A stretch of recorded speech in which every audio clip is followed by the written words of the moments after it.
नाशिकमध्ये खड्ड्यांमुळे 6 महिन्यात गेला 5 जणांचा बळी।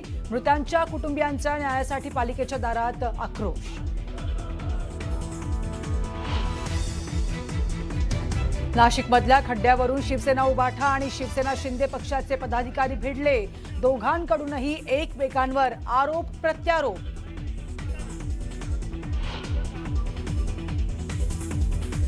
मुंबईसह देशातील प्रमुख 4 शहरांमध्ये ईडीची छापेमारी। मनी लॉन्ड्रिंग आणि दहशतवाद्यांना पैसे पुरवल्याचा संशय।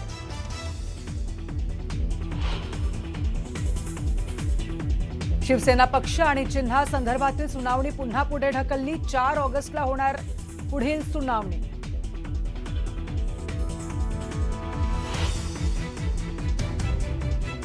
भाजपकडून अनेकदा ऑफर्स आल्या, मात्र कितीही ऑफर आल्या तरी भाजपमध्ये जाणार नाही। अभिजित दिपकेंचं मोठं विधान, तर भाजपकडून कुटुंबियांना धमक्या आल्याच्याही दिपकेंचा खुलासा।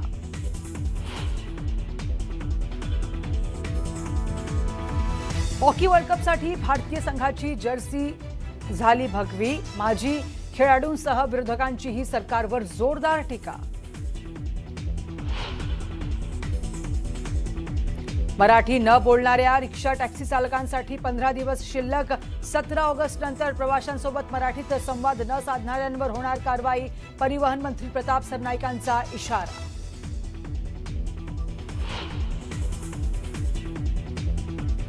पुढील 24 तासात विदर्भात मुसळधार पावसाचा अंदाज। अमरावती यवतमाळ जिल्ह्यांना हवामान खात्याचा रेड अलर्ट।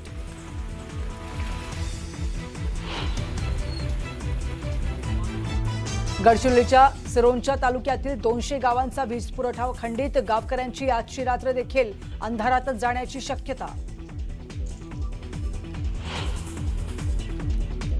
मुसळधार पावसामुळे मेळघाटातील सिपना नदीला महापूर। तब्बल 20 ते 25 गावांचा संपर्क तुटला।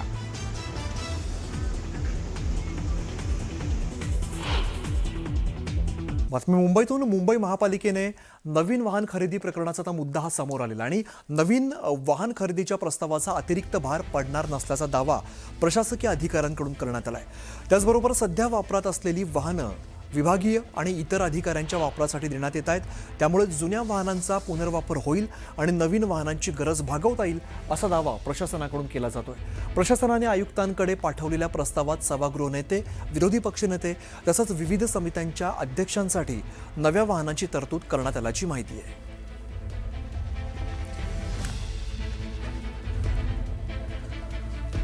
दरम्यान सभागृह नेते गणेश खंडकरांनी कोणत्याही गाड्यांची मागणी केली नसल्याचं म्हटलंय। त्यांच्याशी बातचीत केली आमचे प्रतिनिधी सुमित सावंत यांनी। सभागृह नेते गणेश खंडकर आपल्यासोबत सध्या आहेत। सर, आता प्रशासन असं म्हणतंय की जी वाहनं खरेदी करणार आहोत, आम्ही याआधीच वाहनं खरेदी करणार होतो किंवा ती वाहनं आम्ही इतर अधिकाऱ्यांसाठी, पण त्याऐवजी या गाड्या तिथे वळवू आणि मग इथे क्रिस्टा किंवा या इनोवा गाड्या नव्यानं घेऊ।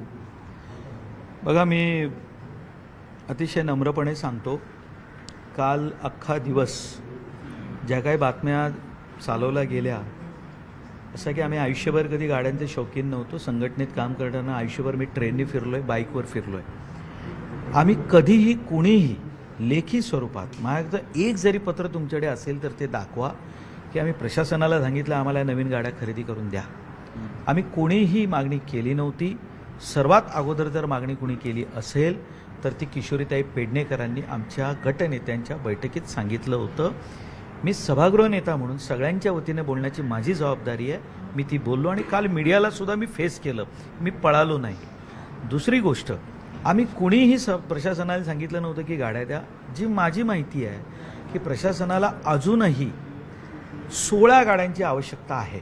आम्ही कुठलीही गाडी मागितलेली नाही, आम्ही तशी लेखी स्वरूपात मागणी केलेली नाही। केवळ आणि केवळ मागणी करायची आणि असं काही झाल्यानंतर खोटं बोलायचं किशोरीताईसारखं हे आमच्या रक्तात नाही।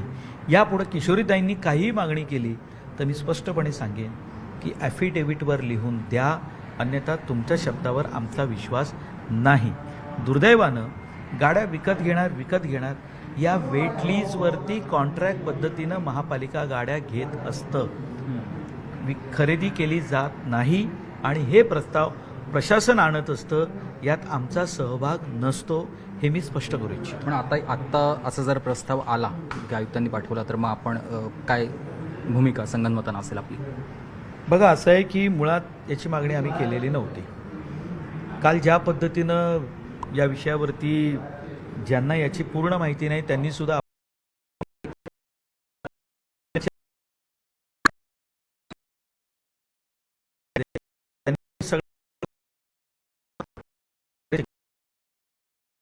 प्रस्ताव आला, तर त्या प्रस्तावाशी आमचा काही संबंध नाही आणि त्या विषयाशी आमचा काही संबंध नाही, हे स्पष्ट करू इच्छितो. विरोध करणार आपण प्रस्तावाला या?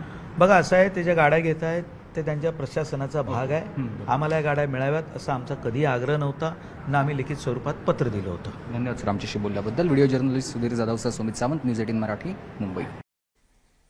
तर सत्ताधाऱ्यांच्या दबावाला बळी पडून प्रशासनानं निर्णय घेतलाय असं म्हणत मुंबई महापालिकेच्या वाहन खरेदीच्या मुद्द्यावरून किशोरी पेडणेकरांनी निशाणा साधला. त्याचबरोबर प्रशासन वाहनांसाठी बळी पडतंय, आम्हाला कोणतंही वाहन चालतात असं देखील पेडणेकर म्हणाल्यात. यावेळेला बोलताना त्यांनी पेडणेकरांच्या आरोपांना देखील प्रत्युत्तर दिलंय. आपल्यासोबत सध्या विरोधी पक्षनेत्या किशोरी पेडणेकर आहेत. ताई, प्रशासन आता असं म्हणतंय, म्हणजे खासगीत त्यांनी माहिती देताना म्हटलंय की आम्हाला गाड्या घ्यायच्याच होत्या अधिकाऱ्यांसाठी, पण ज्या गाड्या आहेत त्या गाड्या आम्ही दुसरीकडे वळवू आणि इथे नवीन गाड्या, म्हणजे तो कोटा इथे वळवू आणि नवीन गाड्या घेऊ आणि ते बाहेर काढणारच आम्ही, तो प्रस्ताव येणारच असं सांगितलं जात आहे. नाही, मुळामध्ये प्रशासनावरती दाब टाकून पाहिजे ते मिळवायचं असं जर लक्षणं असतील तर मला प्रशासनाला पण विचारा, तुम्ही कोडगे झालात का की तुम्ही गाड्या घ्यायच्याच होत्या? मग 1 जानेवारी म्हणजे 2026च्या जानेवारीमध्ये गाड्या घेताना या प्रशासनाच्या बुद्धी काय घाण टाकली होती का?